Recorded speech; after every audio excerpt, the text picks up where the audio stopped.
Welcome back. Maple syrup is Mother Nature's natural sweetener. The time to harvest is in winter, but there are some things that you should be doing now to get ready. Deborah Neimann moved to the country in 2002 to live a more organic lifestyle. Yeah, and we're happy to welcome her back to the Morning Blend. She's the author of 5 books, including this one. It's Homegrown and Handmade. Nice to have you back again. Thank you. It's great to be here again. Good to see you. I think the whole idea of tapping a tree and getting maple syrup, like, just enthralls people. I mean, you see kids see it and they're just like, whoa, it comes from a tree. It seems so nature friendly. It does. So what kind of trees, or what do we have to know in terms of the right kind of maple trees, or if people can do this in their own space? Well, all maple trees have sap, and so you can make syrup from all of them. The difference is how much sap or how much sugar is in the sap. And so that's why the sugar maple is the one that's traditionally used. Okay. And so the books will tell you that you boil it down at 33:1. So like for every 33 gallons of sap, you'll get 1 gallon of syrup. Okay. And how much does one tree make when you're talking about gallons? Like, would you get like a whole gallon from one tree? So we only tap 10 gallons, and we're in Illinois. We're about 3 hours south of you, so you guys have a much better maple syrup season than we do because you've got the weather longer. So you have to have freezing overnight and warm sunny days in the 40s for the sap to rise in the trees. And so that's why Illinois is not famous for maple syrup. You know, so like we only tap 10 trees, but in a good year we can get 5 gallons of syrup. That's a lot. So wait, I know you kind of asked this, but one tree, how many gallons out of one tree? And is it an ongoing, like they keep making it? Yeah, so the sap is rising in the tree. Okay. And so that's, and so it only rises during those hot days, or not hot, it feels hot, 40 degrees in the middle of winter. So when it warms up to 40 degrees, it's rising. And so that's what collects, like it goes into we see the buckets on the side of the tree there. So you've basically used like a little tapper here, a little...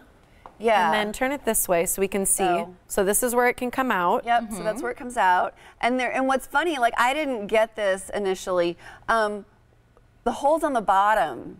Because it's coming up. Because it's rising, Oh, and so turn that again. So the hole is right there. You see on the end there?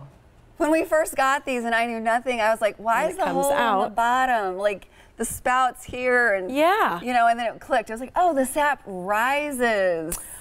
So it's when the sap is rising in the tree is when it's going to go up in there, and then it comes out the little spout and then goes into your bucket. So that's basically all you need? Yeah, is this all you need to buy? To collect it, this is it. So you've got So is the process expensive though? Like, what if someone wants to do this, what do they need to buy? No. So, and actually you don't even have to buy this. So one little important tip is that you want to make sure your buckets are always empty at the end of every day, because if it freezes in there, it's going to crack the bottom. Oh, wow. And is it better to have a stainless steel bucket versus these are aluminum. Aluminum. But so when we forgot one night recently and this cracked, we're like, oh no, we're down. And it was at the very beginning of the season. And this is why we're talking about this now, because if you try to order this stuff in February, everybody is sold out. So is that the month when you tap? What month do you tap a tree? Usually February, March is when you're tapping. It's when you start getting those, when it starts warming up into the 40s during the day. And so we just took a water jug, a plastic 1 gallon water jug, and basically my husband cut a hole in the side so that he could hang it here.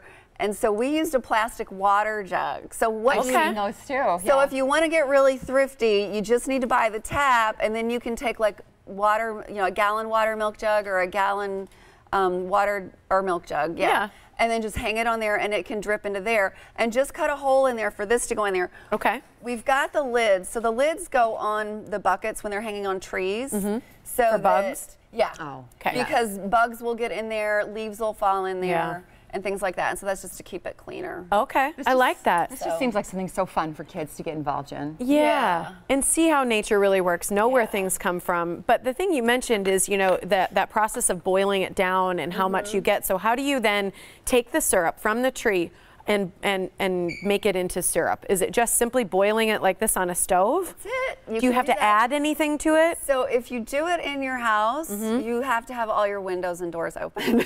Because does it smoke a little? No, it steams. Like, so you saw those pictures. It steams so much. I read stories of people like having wallpaper fall off. Oh, is that so funny? Because you think about it, it's going to boil down at least 33 to 1. Yeah. Now, I don't think we actually have sugar maples. I think we have something else because ours boils down at 40 to 1. Okay. And that's about how much then what? So that's what it looks like when it's getting close to being ready. Okay. It's very light in color. Yeah, it's very light. So it goes through this transformation, and then the more it boils down, the darker it gets until it gets to be that beautiful amber color. And the longer you boil it also, so like traditionally, the open kettle method was used. And so this is a 10-gallon pot. It is basically a turkey fryer.